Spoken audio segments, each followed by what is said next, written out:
Hello dear student, हम लोग करने वाले हैं एनसीईआरटी के एक बहुत ही ब्यूटीफुल से क्वेश्चन को। आइए इसको पढ़ते हैं सबसे पहले और फिर इससे कुछ सीखते हैं।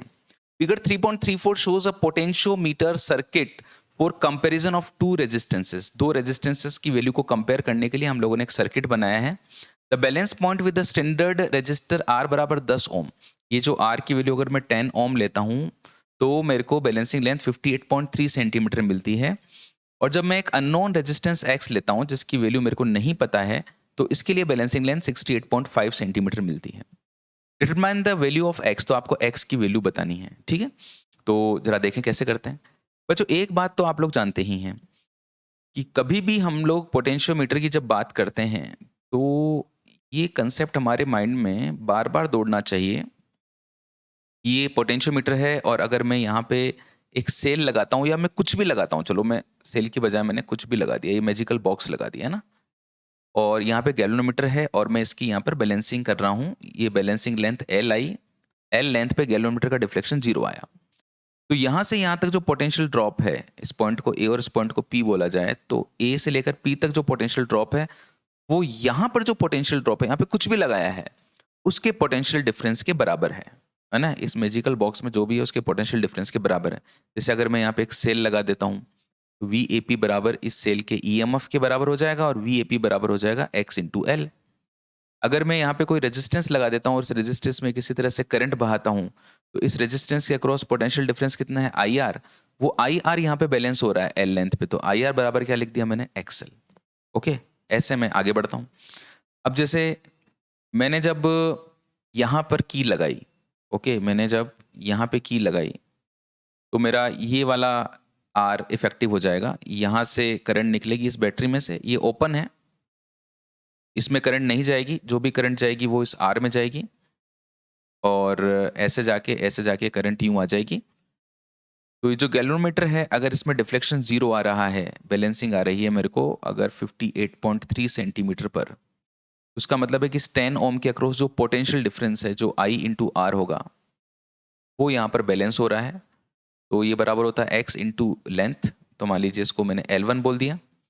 और जब मैं कनेक्शन यहाँ नहीं करता बल्कि कनेक्शन यहाँ करता हूँ तो मेरा इसके अक्रॉस जो पोटेंशियल डिफरेंस होगा वो बैलेंस होगा। तो आई इंटू एक्स बराबर ये हो जाएगा आपका एक्स इंटू L2। अगर मैं इन दोनों इक्वेशंस को डिवाइड कर देता हूँ तो ये करंट से करंट कैंसिल हो जाएगी, एक्स से एक्स कैंसिल हो जाएगा, आर अपॉन एक्स बराबर L1 अपॉन L2। तो एक्स की वैल्यू हो जाएगी L2 upon L1 into are. L2 जो दी हुई है मेरे को वो दिया हुआ है 68.5, L1 दिया हुआ है 58.3, दोनों सेंटीमीटर में है तो सेंटीमीटर लगाने की जरूरत नहीं है। R बराबर मेरे पास में 10 ओम है। जब आप इसको सॉल्व करोगे तो आपको मिलेगा 11.75 ओम। इसकी वैल्यू मैंने निकाल ली। ठीक है, ये मेरा काम हो गया। अब आपके माइंड में एक सवाल आ रहा होगा, यार सर आपने इस आई से आई को काट दिया यार, है ना, ये कैसे काट दिया आपने, दोनों बराबर कैसे ले ली? क्योंकि जब आप आर लगाओगे तो अलग करंट बहेगी और जब एक्स बहाओगे तो अलग करंट बहेगी। तो ये जो है ये करंट की वैल्यू मैंने सेम ली है, मैंने काटा है। वो इसलिए काटा है क्योंकि आप ध्यान रखना, आपका एनसीईआरटी में जो क्वेश्चन लिखा हुआ है उसमें ये वाला अजम्पशन नहीं लिखा हुआ कि ये जो सेल है, इस सेल का जो इंटरनल रेजिस्टेंस है वो आपको आर और एक्स दोनों से बहुत ज़्यादा लेना है।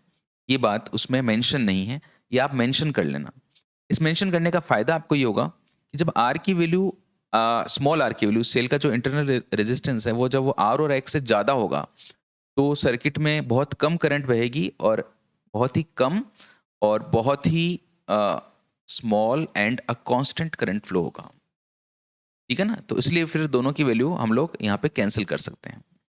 दूसरी बात है कि what might you do if you fail to find a balance point with the given cell of EMF E. अगर आप इस सेल से बैलेंस पॉइंट हासिल करने में असफल रहते हो, मतलब आपका डिफ्लेक्शन जो है वो 0 आ ही नहीं रहा है, तो अब आप क्या करेंगे? बच्चों डिफ्लेक्शन 0 नहीं आ रहा है तो उसका मतलब ये तय मान के चलिए कि जो ए से लेकर बी तक जो पोटेंशियल ड्रॉप है, इस पोटेंशियोमीटर वायर के ऊपर जो पोटेंशियल ड्रॉप है वो कम है इस सेल के ईएमएफ से, है ना। जब ये कम होता है ना तभी हमको रीडिंग नहीं मिलती है। तब कहने का मतलब ये हुआ कि ये जो आपका पोटेंशियोमीटर है ए बी, इसके ऊपर जो पोटेंशियल ड्रॉप है वो ये जो सेल लगाया है, इस सेल का जो ईएमएफ है वो जब वी ए बी से ज़्यादा होता है ना तब इस पे हमको रीडिंग्स नहीं मिलती हैं। तो अब हम क्या करें कि हमको रीडिंग्स मिलने लग जाएं? तो इसका यही तरीका है कि आप ई के साथ में यहाँ पर जो रेजिस्टेंस है वो हाई ले लीजिए। ये हाई रेजिस्टेंस ले लीजिए आप। आर की वैल्यू बहुत बहुत ज़्यादा ले लीजिए, आर से और एक्स से। अगर ये आप बहुत ज़्यादा लेंगे तो सर्किट में जो करंट है ना वो बहुत छोटी हो जाएगी। तो फिर जब आर में या एक्स में जब ये करंट जाएगी,